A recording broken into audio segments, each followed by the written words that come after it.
Okay, so when I started this project, I started out how can I honor my friend to the best of my ability, and in the process of that, it turned into a whole lot more for me, and I realized I'm honoring. Well, I think if I put words to it, then it simultaneously honors a lot more people who had influence in my life, and are, I guess, to somewhat blame for why I even have the skill to do this, to honor this person this way. So I figured I would just talk. I was thinking about trying to gather everyone, and that seemed a bit too extra for reality. So I think the best way for me to do it is just to talk. So many of you all know we were poor kids, and all of our peer group were raised by single mothers or mothers who were divorced and in their second marriage. So all of our moms, I guess, not that our moms are really, I guess they really talked about it, but they had to have known on some level what each other were going through, and didn't have a problem, or as much of a problem, if you will, supporting each other and raising each other's children. I guess I'm the biggest culprit of that, because I hung out at both your houses a lot, Austin and James's moms. But I wouldn't have the skills, or I don't know, I guess I would, but I attribute a lot of my critical thinking, and I don't know, you guys did so much for me, and all of you that are going to see this video. James is probably going to want to share it publicly at some point, but I'm already crying. When we were in 7th grade, James always had extra X-Men cards. He knew how much I liked them. He also knew I couldn't afford them. And James would always give me his doubles. And what's also cool is no matter how rare they were, unless they were, I don't know, I always thought at least, it didn't matter to James how rare his double was, he still gave me his double. And that was his, always. James always gave more than he, I wouldn't say more than he had, but as much as he could. And it was obvious over time, I think looking back at it, he got it from his mom. Wow. And, geez.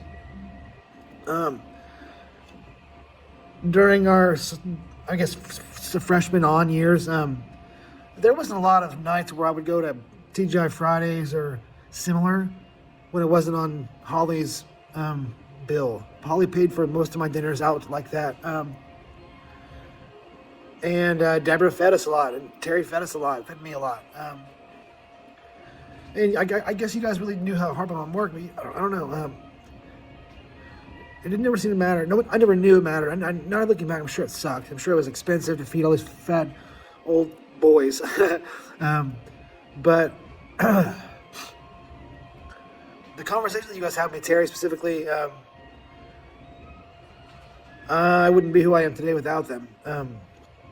And because of who you are, your children's conversations with me and vice versa, I don't know that we would be who we are. We wouldn't be without those. So I just want to say thank you to all your moms, all the moms watching this, Terry, Deborah, Holly, you too. So Holly gave Chris Sandman, Chris, James' brother, she gave him a gift our sophomore year. I think it was our sophomore year, maybe even our freshman year. It was a Star Wars piece of art. I loved it. And Chris never rubbed stuff in people's faces at all, really. Not like that. Not Chris and James were not very materialistic with me, or ever friends at least. They may have been so with each other, but when Chris passed, James knew how much I liked this item, and James gave it to me, and it never really felt like mine. I love it. I kept as good care as I could of it for since '98 now. But I've learned a lot of artistic skills and decided to honor him and thusly you guys.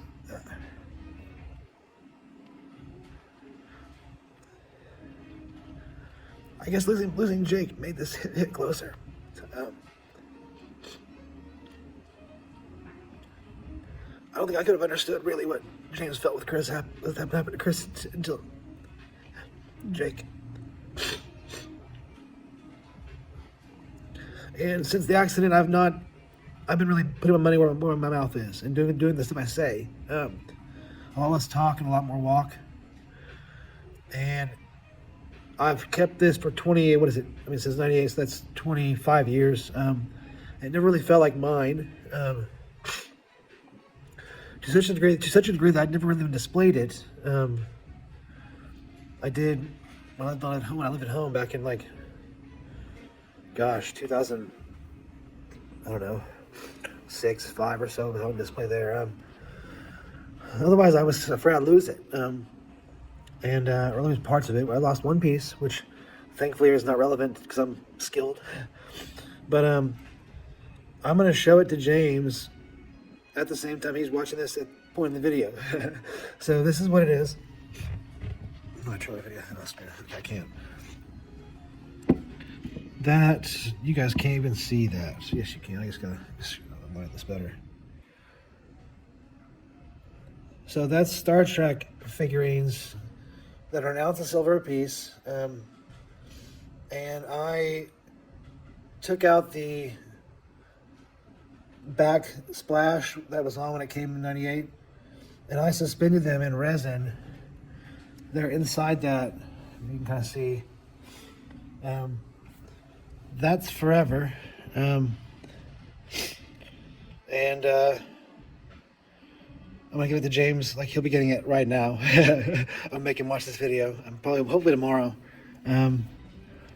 But also, you can't really, hopefully you can see it. This is the finest detail. Can you see? You can't. Out of the back of the ship there are little bubbles. For some reason, Chris Sandman's favorite ship in Star Trek was the USS Excelsior. That is a weak ship. It's made no sense Chris liked it. I think Chris just liked the word, which makes sense. It's a cool word. But there is no way. That's a piece of silver. That is resin on the bottom. Before I put resin on the bottom, I sealed it with resin on the bottom and then put a layer of resin on the bottom, stuck them in, and then put another layer of resin to seal it. There is no way the air bubbles were in silver, first of all. But I can't explain that. And there are about 1, 2, 3, 4, 5, 6, 7, I don't know, 30 bubbles or so there. Hopefully you can see those guys, because that is cool. I'm trying to do this so you can see it. Right at the back end of it. You'll see this in person, but that makes no sense. And that was Chris's favorite ship. I love you guys. That was 10 minutes. Hope you guys didn't fall asleep on me. I love you. Good night.